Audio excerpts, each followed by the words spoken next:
이 팬텀 전기 치료란 단어가 만들어진 계기는 1983년 가을 노리스톤의 사크리드 하스피털 리하빌리테이션 센터에서 다양한 병인이 무릎 아래 절단 수술을 받은 3명의 성인 환자를 치료하면서부터였습니다. 환자의 연령은 48에서 64세였고 2명은 남성이었습니다. 세 사람 모두 절단된 사지의 다양한 해박적 부위에서 발생하는 사지 통증에 대한 불만이 있었습니다. 이것을 일명 팬텀 현상이라고 부릅니다. 세 경우 모두 팬텀 사지 통증이 심하고 이것이 보철 훈련을 방해했습니다. 팬텀 증상이 절단된 사지에서 시작된 부위의 반대측 말단에서 경피적 전기신경 자극, 일명 텐스 유닛을 적용해 환자를 치료하였습니다. 세 환자 모두 치료해서 반응하여 보철 훈련을 계속할 수 있었습니다. 그 6개월간의 추적 관찰은 세 가지 경우 모두 팬텀 사지 통증의 재발을 나타내지 않았습니다. 우리 뇌는 인체 각 부의 위치와 형태에 대한 정보를 모두 기억하고 있습니다. 아직 확실한 기전은 알 수 없으나 인체의 해당 부위가 소실 후에도 이전 정보는 계속 남아서 계속 신경 신호를 전달함에도 신호가 전달되지 않음으로 인해 해당 부위에 과부하가 걸려 통증을 유발하는 것으로 추정하고 있습니다.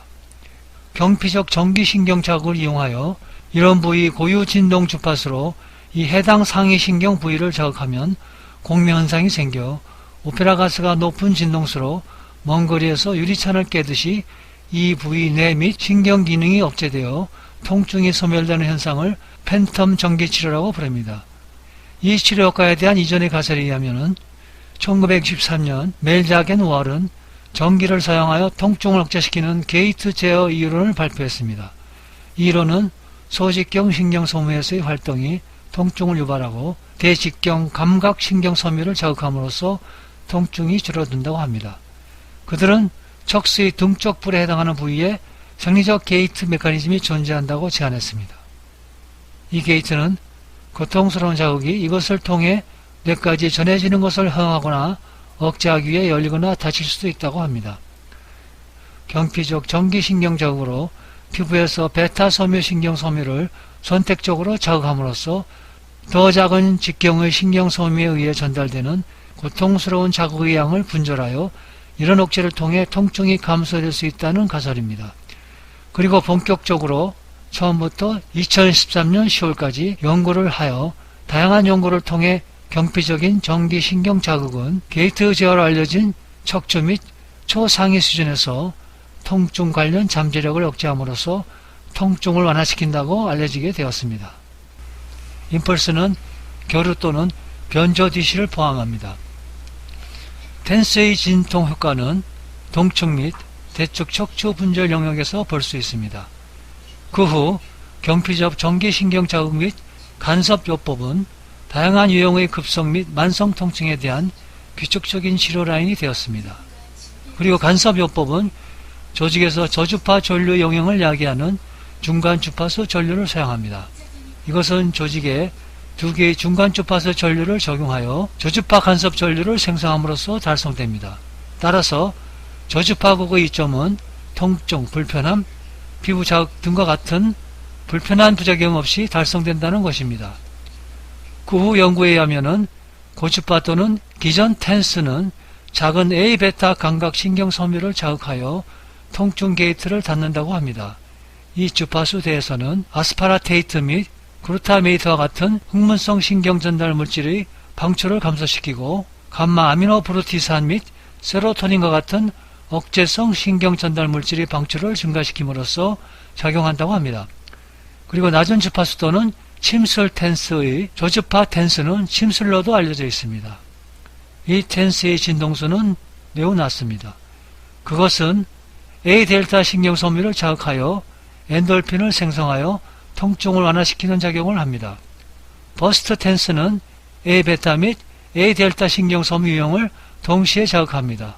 버스트 모드에서 기존 고주파 텐스는 저주파 텐스의 두세 개의 버스트에 의해 규칙적으로 중단됩니다. 코사이기트와 그 연구원들이 2012년에 무작위 통제된 시험을 발표했습니다. 저주파 충돌 경험을 가진 20명의 환자와 낮은 텐스를 받은 그룹으로 무작위 된 환자를 비교하였습니다. 두 그룹 모두 텐스 치료 전후에 고통스러운 자극을 받았습니다. 이 연구 결과는 급성 통증 관리에서 저주파 텐스의 효능을 뒷받침했습니다. 산토스와 그의 연구원들은 2013년에 세로토닌을 투여하여 통각 과민 및 부종이 유발된 주의발에 대한 연구를 발표했습니다. 이 연구는 고주파 또는 저주파 텐스가 세로토닌 유도 부종을 억제하지 않았다고 보고했습니다. 그러나 고주파 텐스가 아닌 저주파 텐스는 세로토닌 유발 통각 과민을 완전히 감소시켰다고 했습니다. 저주파 텐스는 진통을 달성하는 데 시간이 오래 걸립니다. 저주파 텐스의 작용에 의해 생성된 진통은 내인성 오피오이드 방출로 인한 것이기 때문에 더 오래 지속됩니다. 고주파 텐스 또는 기존 텐스는 진통이 빨리 시작되지만 자극을 끌 때 그 효과를 빠르게 잃어버릴 수 있습니다. 따라서 텐스 치료 후 진통 효과는 5분에서 18시간 동안 지속될 수 있습니다. 일부 환자의 통증 수준은 24시간 후에도 자극 전 수준으로 회복되지 않은 것으로 보고되었습니다. 그리고 다양한 연구에서 만성 통증과 고통스러운 당뇨병, 신경병증을 치료하기 위해 텐스가 특별히 고려되어야 한다고 제안했고 섬유근육통의 통증 완화에 효과적이라고 결론지었습니다.